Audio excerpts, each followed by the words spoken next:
सोलापूर शहरात विकृत भोंदूबाबा अशोक खरात याच्या विरोधात महाराष्ट्र नवनिर्माण सेनेने सोलापुरात आक्रमक भूमिका घेत 4 हुतात्मा चौकात आंदोलन केले। यावेळी खरातच्या पोस्टरला शेणाच्या गोवऱ्या खाऊ घालत तीव्र निषेध व्यक्त करण्यात आला। तसेच जोरदार घोषणाबाजीही करण्यात आली। राज्यात विविध ठिकाणी अशोक खरात विरोधात आंदोलन व निषेध सुरू असताना सोलापुरातही महाराष्ट्र नवनिर्माण सेना व महाराष्ट्र नवनिर्माण विद्यार्थी सेनेच्या वतीने हे आंदोलन करण्यात आले। महाराष्ट्र नवनिर्माण सेनेचे जिल्हाध्यक्ष विनायक महेंद्रकर यांच्या नेतृत्वाखाली हे आंदोलन पार पडले।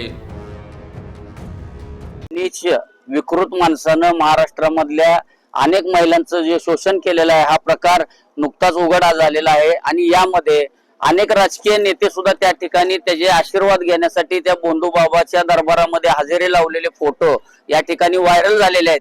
आज महाराष्ट्र नवनिर्माण सेनेच्या वतीनं त्याच्या फोटोला आज या ठिकाणी शेण खाऊ घातलेला आहे। आम्ही सत्ताधाऱ्याकडे मागणी करतो, जरी सत्ताधाऱ्याचे या ठिकाणी काही राजकीय नेते त्याच्या दरबारात जात असले तरी निपक्षपातीपणानं या सरकारनं याची सखोल चौकशी करावी आणि यामध्ये जे राजकीय सुद्धा नेते याच्यामध्ये अडकलेले आहेत, ज्याचा काय संबंध आहे, मग कोण असणार ते, त्यांच्यावर सरकारनं योग्य ती कारवाई करावी आणि ताबडतोब जलद गती न्यायालयामध्ये हा खटला चालवून या बोंधू अशोक खरातला फाशी द्यावी, अन्यथा महाराष्ट्र नवनिर्माण सेना पूर्ण राज्यभर तीव्र आंदोलन केल्याशिवाय स्वस्थ बसणार नाही। एकीकडे भाजप हिंदुत्ववादी पक्ष म्हणतंय आणि दुसरीकडे असे भोंदूबाबा जे आहेत ते हिंदुत्वाचं नाव खराब करतात, काय भावना आहे? ही भारतीय जनता पक्षाची कुटील नीती आहे। फक्त ज्या वेळेस निवडणुका असतात त्यावेळेस फक्त हिंदू हिंदू म्हणायचं आणि हिंदूच्या मताचा आधार घ्यायचा आणि सत्तेमध्ये बसायचं आणि सत्ता आल्यानंतर ज्या वेळेस खरंच हिंदूवर ज्यावेळेस संकट येतात त्यावेळेला त्या हिंदूला वाऱ्यावर सोडून द्यायचं, हे भारतीय जनता पक्षानं आजपर्यंत केलेलं आहे, हे सिद्ध झालेलं आहे।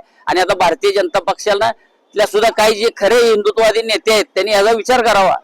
ठीक आहे, प्रबोधन केलं। या महाराष्ट्राची 800,000 वर्षापूर्वीची आपली सनातन संस्कृती आणि या राज्यातले कित्येक नेते होऊन गेले, ते नेते या संतांचा अभ्यास करून संतांचा आशीर्वाद घेऊन राजकारणाची पुढची दिशा ठरवत होते।